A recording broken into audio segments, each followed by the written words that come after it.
Stop! Before video begins, all PewDiePie keyboard and mouse combos are now 30% off. The greatest keyboard mouse combination of all time. The first 550 keyboard mouse combos sold will receive one free signed PewDiePie collectible card. I've signed these myself. I don't know why I felt like I had to say that twice. But they're really cool. A nice little collectible. This is available for anyone who's able to make this purchase. Check out the link in the description. I recommend it. Take it.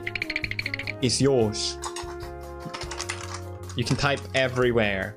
That's cool. I'm super proud of this keyboard and mouse. I love them. The mouse is light and super nice. Super light, super comfy, and does the job beyond perfection.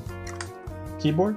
Love the aesthetics. I changed these to a different color because I don't know, whatever, but you know, customize it, make it even more your own. But it's one of the sexier keyboards out there, if I may say so myself. So yeah, check out the link in the description and take a chance to get epic PewDiePie collectibles, probably worth more than $1 billion.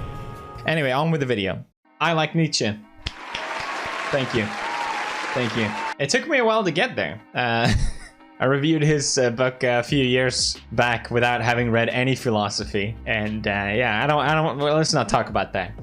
I actually wanted to make this video because I think you will really like Nietzsche as well. He's a German philosopher born in 1844, and before we dig too much into this, I just want to preface by saying that, you know, I'm not an expert. I'm just making this video to hopefully inspire you guys to dig into his readings as well, because there's so many misconceptions about Nietzsche that sort of makes you wonder if anyone's ever actually read him. As someone who did read him and didn't understand anything.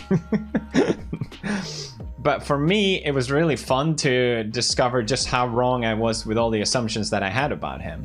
The only thing that actually turned out to be right is that he has the most beautiful mustache that probably the world will ever see. Most of you are likely to have heard of Nietzsche already. I think he's just so popular. He's referenced in movies. You probably heard of one of his quotes, most famously, "God is dead and we have killed him." And I think you hear these things and you make assumptions about him. Crazy mustache, weird name, philosopher guy. It led me to believe that Nietzsche was a nihilist, especially since it seemed like teenagers appropriate him as a symbol for thinking that life is pointless. And I like Nietzsche. I'm a nihilist kind of view. Maybe that's just me, but I remember seeing in the movie what was it called? Sunshine something. But what Nietzsche actually stood for was something really beautiful that I think a lot of these teenagers could benefit from, which is his life-affirming philosophy. That's right, Nietzsche wasn't a nihilist. You could argue that he was, because some views that he has could fit that category. But in general, he actively fought against nihilism, that life is pointless. Nietzsche, more than anything, wanted you to say yes to life. And I don't know how things got so twisted. And guys, I don't mean to call you out, okay? But I do stream a lot. And a lot of times when I get questions or, you know, people tell me about their own lives, a common thing seems to be that there's a lack of meaning or a lack of purpose or whatever direction you're going in life. It doesn't feel right. And I feel for you. I really do. This sort of lack of meaning and lack of purpose comes to the conclusion that, you know, like most school of thought, that life is suffering. And Nietzsche, of course, also recognized that life has suffering, but he brilliantly turns this suffering on its head. Nietzsche actually criticized people that wanted to remove suffering, because according to him, suffering is what gives value or meaning to your life.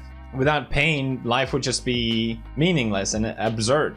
And he believed that the best moments in life comes from suffering. We can all relate to the feeling of joy after undergoing a very difficult task. You know, it's the basic plot resolve out of any movie as well, really. Pain is unavoidable in our lives, so why not give it a purpose? There's obviously a limit to how much suffering you can endure, and that person, by Nietzsche's logic, the person who can endure the greatest amount of suffering is the greatest person, according to Nietzsche. You know, he is a bit harsh here, but I think that's what makes him interesting. It reminded me of my favorite part of one of my favorite novels, which is The Count of Monte Cristo. And it's when the Count says, "There is neither happiness nor misery in the world. There is only the comparison of one state with another, nothing more. He who has felt the deepest grief is best able to experience supreme happiness." And this is coming from the Count, who had undergone in the story this immense journey of suffering.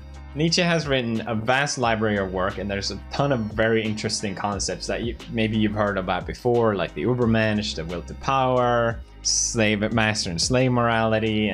But I wanted to keep this simple and focus on the life-affirming philosophy. And my favorite passage from Nietzsche is the eternal recurrence, which is this idea that life is a cyclic thing that has been reoccurring and will continue to reoccur for infinity. This idea of a cyclic time isn't unique to Nietzsche per se. Even the Greeks had an idea of it. And Nietzsche gives this poor attempt to try and explain how it's possible with conservation of energy.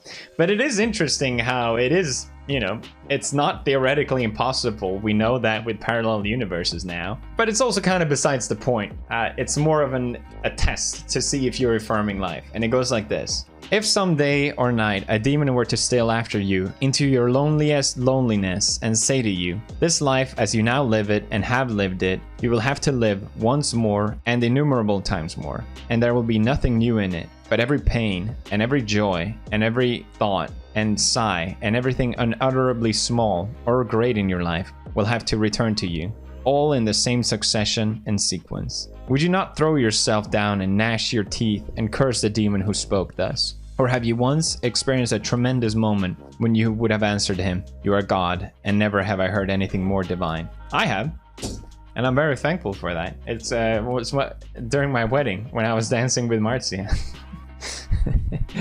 I felt, as being surrounded by my family, I had this moment of feeling like, you know what, whatever my life turns to, at least I had this moment. But that's not the point of necessarily of the statement. It's to give importance to this life. And it's a good thing to ask yourself, and the way you live life right now and the path you're in, would you want to take that path 100 times more? A lot of times we go down roads that I think a lot of us have this notion that once I do this, then I will be happy, or once I get to this point, then, you know, I will be satisfied. It's sort of a wake-up call for decisions that you make in life, and Nietzsche wants you to recognize life and all its suffering, and at the end of it say, yes, that was life, one more time please, once more. And that's life affirmation, and that's, to me, is the beauty of Nietzsche. I hope you enjoyed this video. If you did, subscribe, like, all that stuff. Always appreciate all the support, and I'll see you guys tomorrow. Bye-bye. You thought it was dead, but true relevance never really died. Welcome to the first Undead game! Use any item in your inventory and make memes inside Tuber Simulator. Add some of our patented stickers in there. Stickers are emotions. Memes are emotions. Express your emotions with memes! Share them for likes. Share them for love. Get them for free! And who knows? Maybe I'll review your memes. The greatest honor of all time. Full circle, baby! Download it! Make a meme! We need subtitles on this. Tell me pretty lies, look me in the face. Tell me that you love me, even if it's fake.